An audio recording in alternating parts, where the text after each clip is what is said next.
So how long have you been at the animal center here at the Coati Museum? Okay. 2 years? Is that what you said? It was 2 pecks. Oh, hi everyone. Okay, competition today. Where's Waldo? Have you heard of Where's Waldo? Today's Where's Waldo. Yes. Okay, we just had a storm go through, really heavy storm, water everywhere. I am soaked. The sacrifices we make so that you can have programs like this. So we today are at our animal area here at the Coati Museum with Leanne, who's the senior manager of our zoo here, and at the Ark Encounter. We should be at the Ark today. We should. I mean, it's raining. This is an Ark day. It is an Ark day. Rain was pouring down, actually. Okay, this is actually being broadcast live on answers.tv, which is our new streaming service, Facebook, YouTube, and anywhere else? That's it? Answers TV. Answers.tv, Facebook, YouTube. All right. So we're here at the zoo, and today we're talking about Where's Waldo, because Waldo is actually a Coati, Yes. Coati, Coati. Coati, Coati. Coati. So. Basically, it's a raccoon. It's Yes. sort of a specialized raccoon. Well, it's sort of a raccoon. Well, it's in the same family as a Yes. raccoon. It's the same kind as a raccoon. Yes. You know what? I hate to tell you this. In a fallen world, I'm sure this wasn't so originally before sin, but in a fallen world, I hate raccoons. They do make a mess. They destroy my bird feeders. Yes. And you know what? I basically gave up because I couldn't compete with them. They were just too good. So anyway, I'm going to follow along here. If you have any comments, you can actually put comments on answers.tv too, if you're following along there. Oh, someone asked, is Waldo a chicken? No, Waldo's not a chicken. I just started with, what's the chicken's name? Her name is Lemon. Oh, this is Lemon. Hi, Lemon. Yes. How are you? Okay, say it again. All right. Okay, so Lemon's doing fine. Today we're going to have Leanne talk about Coatis, and we were going to do it outside looking into their cage, but we're in with the chickens. I guess, is that a good place to be? We're in with the chickens. Yes, we're in our Coati and chicken building here at the Coati Museum. And the chickens actually left when we came in, except for this one. Yes, Lemon was the only one that stayed in here. Everybody else decided to go outside, but she wanted to just hang out in here with us while we're so you're going to talking. see Coatis. You raised one of these Coatis. Yes, I did. Can you imagine raising a raccoon? Well, it's not a raccoon, it's a Coati. Yes. Well, it may as well be the same thing. They're part of the same created kind. Yeah, so. okay, all right. So okay, Leanne, so we're going to talk a little bit about the Coati. So I'm going to let our videographer get over here so you guys can see them. So typically, when we call these guys, they usually come right down. But this afternoon, with we had a lot of rain and some thunder and lightning as well. So these guys just want to kind of stay up they've got a little nest bed up there under a heater. So if you can see the heater up top there, you can see she's just kind of hanging out under the heat up there. So we have 2 Coatis here at the Coati Museum. We have Sophie and Waldo. Wish I could go in there and hang out in the heat with them. It's nice and warm over there. I'm wet and cold. Where'd you get Sophie? So Sophie came to us from another facility in Indiana when she was a baby. So I actually hand-raised Sophie.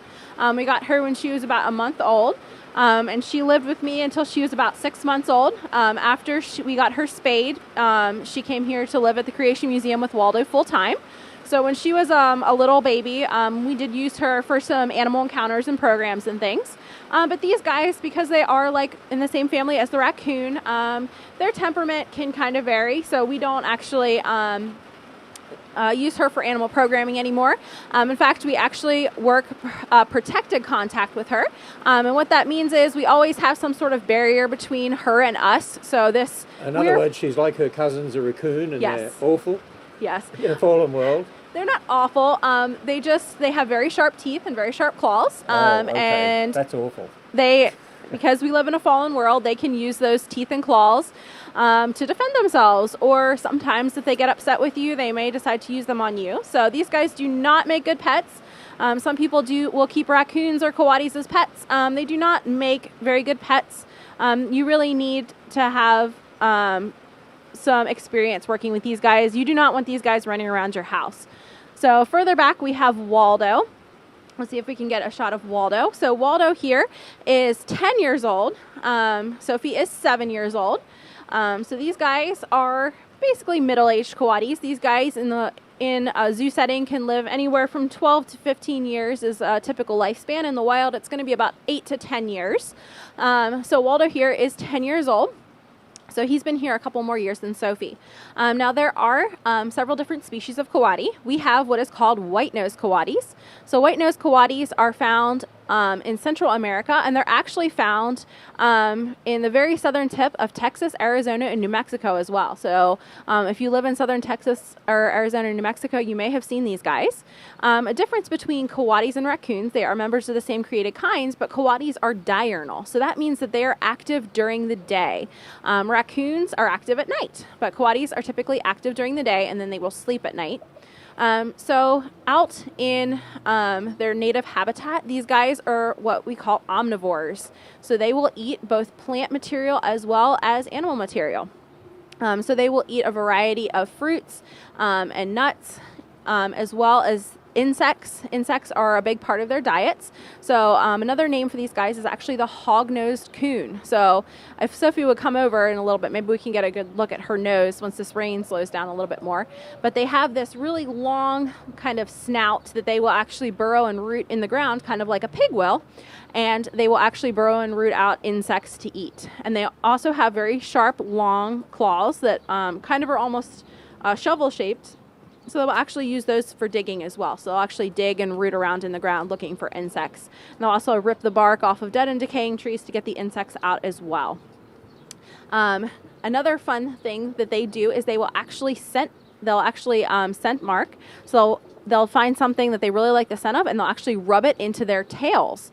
So in the wild, scientists believe and researchers believe they do this to kind of mark their territory. They'll actually rub tree sap into their tails. Here in the zoo, sometimes we'll give them fun scents. Sometimes we'll give them some catnip or mint to rub, and they will actually sit down and rub it onto their nose and then rub it onto their tails as well. So Leanne, do you think you could tempt one of them to come down today? We can see if they'll come down. I may have to go in with them and see if I can get them to come down. But we'll see if we can get somebody to come down. So Waldo, come here. Yogurt, tempting them with yogurt? Yes, so yogurt So is today one they're of not their as cooperative because of all the rain. It's still raining. favorite training treats. Come here, Sophie. Sophie really wants to come down, but she also really wants to stay up by her heat as well. So as I said earlier, you get a nice close-up view of her snout. Let me see if you can get a good squeak. We'll see if she'll squeak. We'll see if she'll squeak for us. Oh, so they're squeaking. Now there's Coati spit on the microphone. There is. So just like the raccoon, these guys are very curious. So anytime she sees anything new, she's got to sniff and check it out. But you notice she's making that little squeaking noise. So that is Coati. Basic Coatis, they're being curious, happy. That's the noise they make when they're really just exploring everything, checking things out. If they're upset or just not sure about something, they'll actually make a little chuffing, almost like a clicking noise as well when they're not quite sure about things. But right now she's making her happy Coati squeak. So why do they rub smells onto their tails? So raccoons will actually completely roll around with their entire bodies. Coatis, for some reason, will just rub the scents on their tails. So researchers aren't exactly sure why they only rub it on their tails, but they will do that. We'll see if Sophie comes Daniel down. Wants to know, here she comes. Daniel wants to know how old the chicken is. The chicken is 5 years old.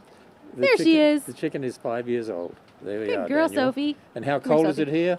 I don't know, because, well, actually, I can tell from my watch. Well, it says 59. Sophie. This is supposed to Sophie. be... This is supposed to be spring going into summer. Sophie. It's 50, that's because we had this rainstorm come through, and it's cold, and I'm wet, and I'm freezing. Okay, so Daniel was on Answers.tv. Creation Museum. Oh, Creation Museum. Okay. And I was answering some of the others Sophie, come here. on Facebook. Oh, here she comes. She's going to come in. Sophie, come here. Come here, Sophie. Oh, come here. Come here. So we get a nice close-up of Sophie. Oh, there we go. She is cooperating now. She wants our videographer's bag, though. Yes, she wants anything new. These guys are very, very curious by nature. So we have to make sure things are kept safely away from them, because just like raccoons, they will rip and tear things open to figure them out. Enrichment with these guys is always fun, giving them fun new toys. We always have to be very careful, though, with these guys, because they will sometimes destroy things. So we have to be very careful with what we give them. Want some yogurt? Come here. So if you notice, I talked a little bit about her nose and those front claws. Feeding a Coati yogurt with a teaspoon. How's that? Yes. Don't try it in your backyard. Do not try this at home. Yes. Do not go out in your backyard and try to feed a raccoon with a spoon. Sophie, come here. Come here. So these guys are called the white-nosed Coati. If you notice, she's got this white snout. Now, her nose itself isn't white, but she's got kind of the facial markings, kind of almost like a raccoon does, where she almost has a mask and then this white snout. So these guys are what is called the white-nosed Coati. There's also a South American Coati, or sometimes they're called the ringtail Coati, and they are a lighter color. And they're more of a red color, and then they actually have dark rings on their tails. And then there is a smaller, what's called a mountain Coati. They look similar to the white-nosed Coatis, only they're about half the size of them. So Sophie here weighs about 14 pounds. Waldo's about 12 pounds. So that's pretty much a standard, typical size for these white-nosed Coatis. They are the biggest species of Coati. As I said, these guys are found in Central America as well as the southwestern United States as well. The South American or ringtail Coati is found in South America down through northern Argentina. And the mountain Coati is actually found, it has a very small range in Colombia, in the mountains of Colombia. So, Ali said here, these little guys are a funny, curious attraction at the Iguazu Falls in Brazil. Mm-hmm. They follow us around and try to get in our things. Yes. So if you go to South America, sometimes you will just see these guys running around in groups. These guys typically will live in a large group. Usually the females and their young will live in a large group, and then the males will actually live solitarily. So for a while, researchers, when they first discovered these guys, thought that they were actually two different species, because they saw a bunch of Coatis living together in a kind of like a mob group, and then single Coatis as well. But it turns out that the males live in either solitary or with a couple males, and then the females and the babies will live together. So these guys will live in groups. They can live up to groups of 30 to 50 Coatis at some point. As they're raising their young, they'll often live together, so they can kind of keep lookout and take care of each other's babies. So somebody asked, do they live in trees or on the ground? Yes. Both. So these guys can climb very well. They do a lot of foraging on the ground for insects and bugs, and also some fruits and things as well. But they will, if they feel like they're in danger, they will actually run right up into the trees, and they will actually have their young up in the tree. So they'll actually make nests up in holes in trees, and their young will spend the first 6 to 8 weeks of their life up in a tree before the mothers will bring them down. Typically, female Coatis will have anywhere from 2 to 6 kits in their litters. So they can have... Look at that, a Coati and a chicken at the same time. Yes. Now the chickens know, the Coatis don't bother our chickens. They're not really interested in them at all. Unlike raccoons, who would be very interested in the chickens, our Coatis are not at all interested in our chickens. They're just kind of like, oh, they're there. So raccoons are much more aggressive. They're aggressive cousins, is that right? Yes. Coatis tend to be a little bit more social. Once again, a little bit more, I think part of that is because they do live in social groups, where raccoons are typically solitary animals, and Coatis live in a more social group. So these guys tend to be not quite as aggressive as the raccoon can be. So Steve said very healthy and cared for. Yes. Lovely. Yeah, these guys they Yes. pamper all the animals here. Well, you look after them properly, Yes. right? Yes. So with the Coatis especially, we make sure, I follow several husbandry groups for carnivores and for prochynids, which Coatis are, that's just the fancy name for the raccoon kind, is prochynids, on different media platforms, to make sure we're providing the best care for them possible. Typically, our Coatis get a yearly dental exam. We actually take them down to a university, and the vet tech students actually get to do dental cleanings and exams on them. It teaches them how to work with some exotic animals, and also it saves us quite a bit of money on getting their teeth cleaned every year. So this year, unfortunately, with everything going on, we weren't able to get their annual dental exam done. But we'll go back next year and get their teeth all polished and cleaned. COVID-19 affects Coati's teeth. Yes, COVID-19 affects Coati's teeth. Right, Sophie? So if anyone's got any questions here to ask Leanne while she's here with us, either about the Coati or the chicken. Yes. Or the chicken. Here. We'll probably get more questions about the chicken. What do you think of the Coati? You got anything to say? No, nothing to say. Nothing to report on the Coati. Sophie. Hey. All right. Oh, come here. So Sophie Sophie here here is... is... question here from the Creation Museum. How fast can they run? I don't know. I would have to look up an actual number, but these guys can move pretty quickly. I would say probably about 10 miles an hour would probably be their top speed. These guys are definitely quite fast in the trees. They can climb around quite quickly, and they can move very fast when they want to. They are not very good hunters. As I said, they are omnivores, so they will eat plants and animals, but they are not very good at hunting. Sophie here is not a good hunter at all. Sophie's really interested in that bag, that black bag there. She always is interested in the things she's not allowed to have. She wants that black bag up there. You should let it hang down here. We might get a real good... That might not be good. It might destroy it too, but that's okay. Yes. So one time for enrichment, I gave Sophie a tub with some goldfish in it. She's a terrible fisher.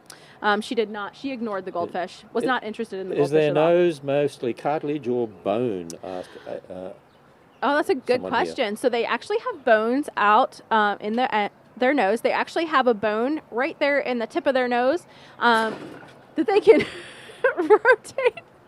The chicken scared the Coati. The chicken scared the Coati. Okay. So this is interesting. You never know what you're going to get on this program. You never know what's going to happen on Facebook Live. Oh, you made a noise then and she ran off. She's been giving quite a show for us, hasn't she? She has been giving quite a show. You're not quite sure what happened, are you, dear? So they do have a bone in the end of their nose that they're actually able to rotate the end of their nose. What's that black bag? In several different directions, as we talked about earlier. That's why they're also called the hog-nosed raccoon, is that they can rotate the end of their nose around quite a bit in search of fun things to eat. Okay, now the chicken is eating the mealworms. Yes. Is the chicken allowed to eat the mealworms? Yes, yes. Okay. Chickens also like mealworms. So typically with the Coatis, we'll use yogurt for training. Sometimes we'll use mealworms. Sometimes we'll even use peanut butter as well.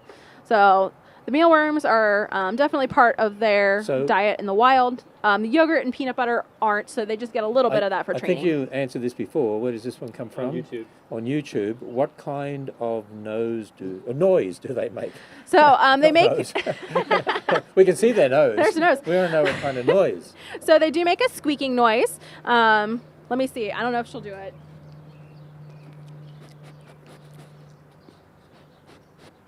Oh, I heard a little bit of a squeak. Did you hear it? So they make a kind of a squeaking, almost a chirping noise when they're happy. Oh, come on, squeak for me. I really need to train her to squeak on command. I bet you guys she wants the peanut butter. Someone saw the peanut butter up there.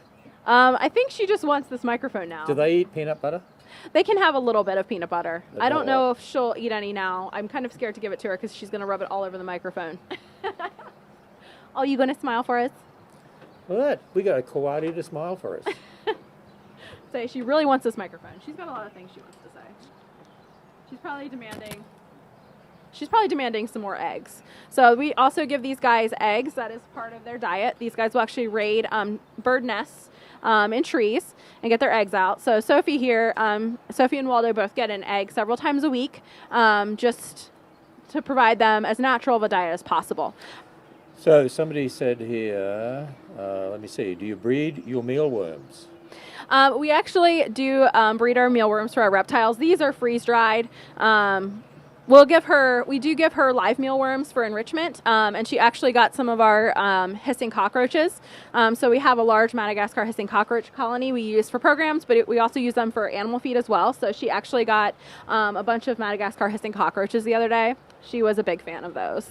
So somebody said here, how close can people come to the Ark and see it? It would be nice if we could at least do a drive-by when in the area, because I know we're still closed to the public. Yes. Pray we open soon, okay? Pray the Ark and the Creation Museum open soon. Yes. The best I could say is, if you come off at the exit for the Ark and you see a Shell gas station, go opposite the Shell and you can drive in there. You can see where there's a road goes through and there's nothing built in that area. It's all green grass, but it's obviously going to be developed one day, and you'll be able to get a little bit of a view of the Ark in the distance from that particular vantage point.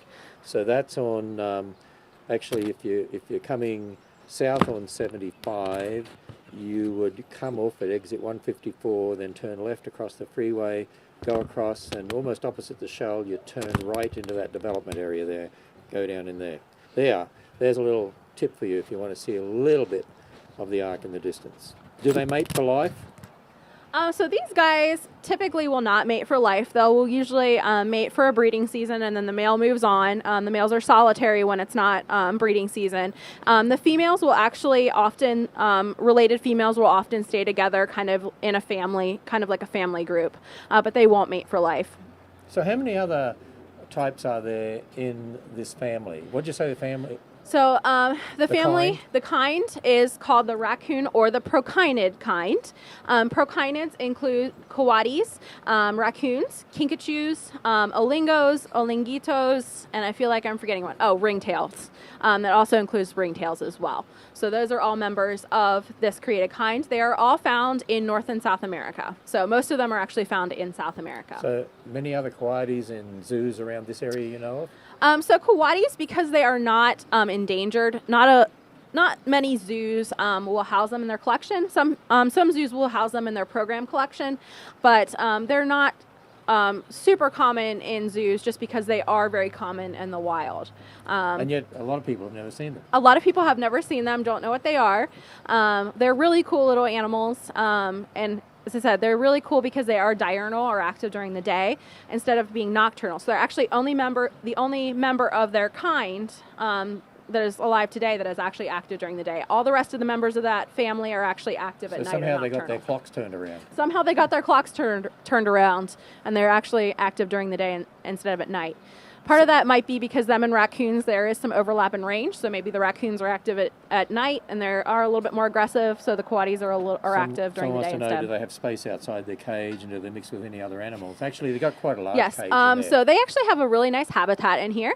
So once again, because they are arboreal and terrestrial, they will use the ground of this exhibit as well as the upper levels as well. So we have a bunch of branching for them to run around, and we will actually switch the branching around. We'll change out some of the logs in here, give them different surfaces, textures, different things to run and kind of climb on. Our zoo maintenance facilities and maintenance supervisor actually built them a really cool staircase over on the other side. I don't know if you can see it over there, but it's actually like a spiral staircase for them. Sophie loves to sit on that during the summer and interact with guests. She likes to watch the guests as they walk by. So what we're doing here at the Creation Museum, we sort of change things around between here and the zoo at the Ark. Yes. Here we have more of the smaller animals that a little you can bit, have more interaction with. And then the larger animals down there at the zoo, and we're doing special programs at the zoo, and we do special programs with the animals here over in the Creation Museum as well. Yes, we're doing special programs here as so well.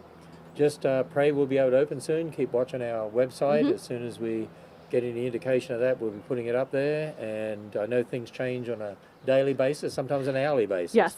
So you never know. There we are, a coati and a chicken. As we finish off here today, who would have ever thought you could have a coati and a chicken together there?